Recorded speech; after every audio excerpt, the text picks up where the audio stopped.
This weekly crop review is brought to you by ASR Group, Belize Sugar Industries Limited. For week 12 of the 2015-2016 sugarcane crop season, the factory milled 49,543 tons of cane. So far, for the 12 weeks of crop, the factory has milled a total of 538,784 tons of cane. That is 73,106 tons less than what was milled last year, when the factory ground 611,890 tons of cane. Taking a look at sugar production, 5,042 tons of the sweetener was produced for week 12 and a total of 49,203 during the 12 weeks of crop. That figure continues to be much less than the 75,055 tons produced last year.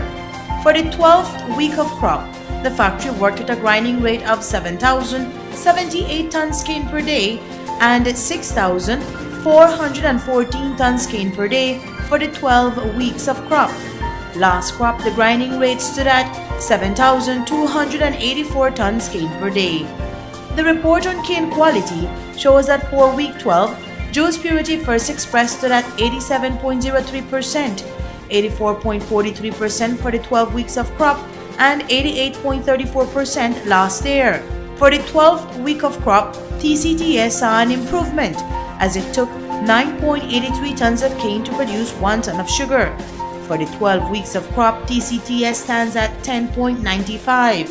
Last year, it stood at 8.15.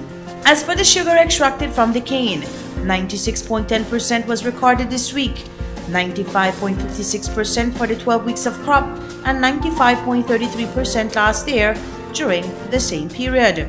This week, factory time efficiency stood at 96.57%, 95.05% for the 12 weeks of crop, and 97.66% last crop. BSI ASR reports that factory performance was good with 49,543 metric tons milled for the week. Cane quality is starting to improve, resulting in a gradual improvement in the TCTS ratio. Cañeros, cañeras, se les anima a no requemar después de la cosecha, ya que esto elimina toda la paja quedada en la superficie del suelo.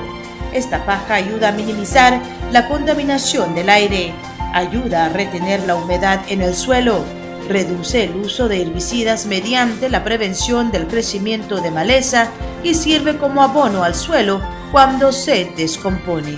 This weekly crop review was brought to you by ASR Group, Belize Sugar Industries Limited.